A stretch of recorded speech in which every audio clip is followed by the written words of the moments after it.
The World of Outlaws late models have released their 2023 schedule. More sprint car drivers are headed down under. Plus, have you ever wanted to work for a sprint car team? We know some people looking if you do. Let's go.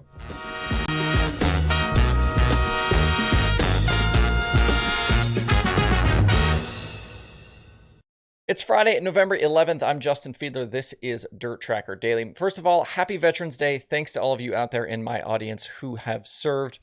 The first of the big series schedules got released yesterday, with the World of Outlaws late models dropping a 53 race slate for next season. 30 tracks, that includes 11 new venues. Will host the Outlaws next year with more than $3 million in purse money available for teams. New series director Steve Francis has quickly made his mark on the series with pumped up purses and a reworked season. The year will start with 3 nights at Volusia in January before the series comes back in February for Dirt Car Nationals. The year will close out as usual at Charlotte for World Finals. That is again a 4-day event with the series racing 3 of those nights. Nearly half of the schedule now pays at least $15,000 to win, with big cash available at the Illini 100, a new 2-day show at the Talladega Short Track. There's $50,000 to win at Mississippi Thunder. Sharon is $25,000 to win. The second of 2 nights at 81 Speedways, $30,000 to win. The Prairie Dirt Classic is $50,000 to win and includes lap leader bonuses on top of that. We've also got the USA Nationals paying $50,000. The Quad Cities 150 finale is $30,000 to win, so a lot of money available for the Outlaw teams next season. The reaction that I've seen around the interwebs in the last 24 hours seems to be really positive for the schedule, and I think this could be an enticing season for a few new teams to join up here. If you want to see the full schedule for yourself, you can head over to worldofoutlaws.com. Make sure to click on the late model side of things, but a lot of good stuff there on that schedule. I mentioned yesterday on the show about James McFadden and Brad Sweet running the Grand Annual Sprint Car Classic down under in Napa-sponsored rides, and thanks to Toby Balbone of Sprint Car Hub, we've got an idea of some more drivers that are headed that direction this season. He says that Tyler Courtney, Corey Eliason, Carson Macedo, Cole Macedo, Aaron Reitzel, Brock Zierfoss, Sheldon Hudenshield, Justin Sanders, and Ian Madsen all have plans right now to head to that side of the world in the coming months to compete with various teams. Because of COVID, we haven't seen a lot of this in the last few seasons. Obviously, been very difficult to travel, especially internationally. So it's nice that our friends down under will get to see these guys this season. Also, Cricky Motorsport has announced that Kerry Madsen is returning home to run a brief schedule for them starting in January. Madsen will compete for Cricky in several events at Perth Motorplex, plus Borderline Speedway and at the Classic in January. Cricky will continue to run a car for Dan Kingshot, and when necessary, will roll out a second machine for Madsen. The Madman's first appearance is scheduled for January 21st at Perth. Lots of big stuff happening as the Australian and New Zealand seasons get rolling. We'll try to keep up with as much of that here as we can, and we'll talk about the streaming schedule here in a bit. Speaking of sprint car racing, if you've ever wanted to work for a sprint car team, there are quite a few out there looking for help for the 2023 season. I try and share these job openings on Twitter when I see them, and in recent days and weeks, we've seen listings from Brock Zierfoss, Casey Kane Racing, Riley Goodnow, and I had previously mentioned the Clausen Marshall openings. Zierfoss is looking for a tire specialist, and they would prefer someone with a CDL. That CDL preference, not uncommon for sprint car teams, as crew members are often kind of trading off the driving of the trucks in between events. KKR says they have several positions and are also looking for those people with a CDL. Riley Goodnow's team is in search of a crew chief for a heavy schedule next season of 410 racing in the Midwest. For details, including contact info and to be able to apply, find Brock Zierfoss and KKR on social media.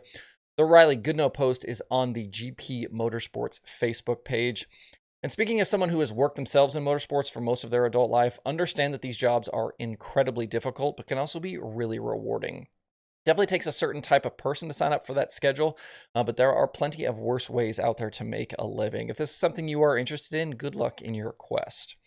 If you're a dirt late model fan in the Southeast this weekend, things are looking up at Senoia Raceway for the Peach State Classic.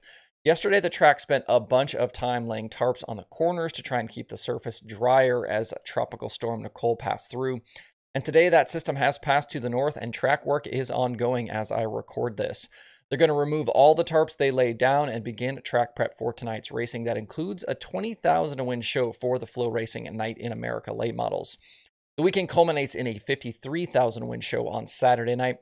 Senoia's team used kind of a patchwork system of tarps and banners along with some tires laid down to protect the surface. And it's left many wondering if this is a solution for dirt tracks for the future. And I don't see a reason why it couldn't be if a facility had a proper drainage system. The water would clearly need to go somewhere as it rolled off of the tarps. On a baseball field, the grounds crew rolls out the tarps on a big drum.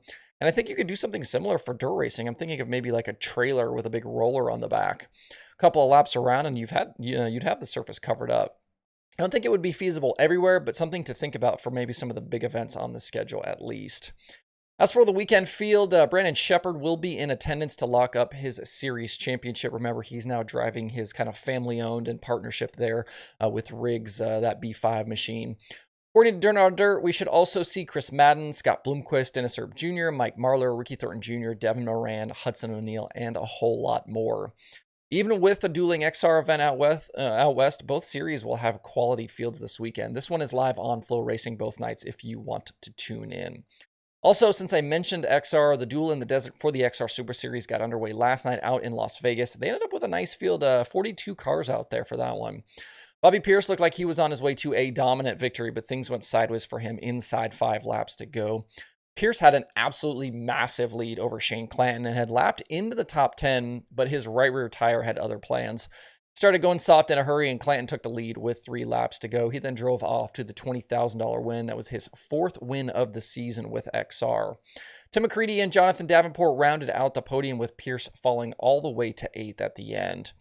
And announced yesterday, if Clanton were somehow able to win tonight and tomorrow to sweep the weekend, he would earn an additional $50,000 from sponsor Carl Chevrolet. We'll see if he can get that done. They're back at it again tonight for another $20,000 to win show, with Saturday paying $40,000 to win. And remember, we've got that group of 13 teams who are in line for double prize money on Saturday. If you aren't near the Las Vegas Dirt Track, XR Plus has the live stream all weekend. And we're still a few days away, but the USAC Midgets are getting ready to close out their 2022 season with a 7-race swing through California. I wanted to mention this today because there are a number of drivers who will be joining the USAC regulars for those events. A lot of those announcements coming in the last 24 hours.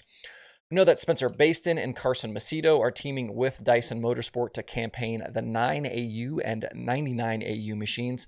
Kevin Thomas Jr. and Ben Worth will be teammates for Dean Alexander. The Dave McDalby squad is bringing Kenan McIntosh, Michael Pickens, and Austin Barnhill. And Tanner Thorson is making his return to racing in his own car, piloting the number 88 at 6 of the 7 races.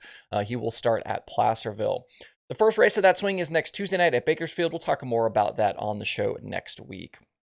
At Arclatech Speedway last night, the Cajun swing for the Short Track Super Series continued, and it was Matt Shepard who took down the $4,000 win. He started third, but was able to get to the lead just a couple of laps in. He handled business from there. It had been a tough last few races for Shepard, who had 2 DNFs at World Finals and then only finished one of the 2 shows on Wednesday at Rocket Raceway Park.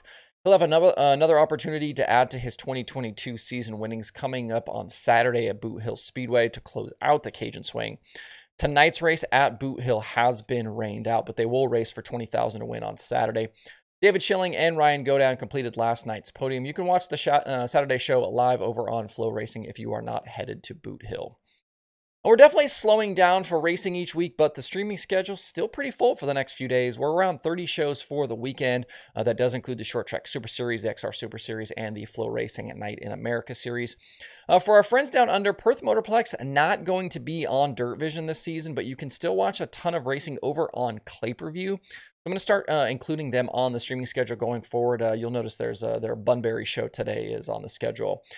Flow Racing still has quite a bit of international racing coming up as well. If you want to see that full daily streaming schedule anytime, you can do that over at dirttracker.com/watch tonight.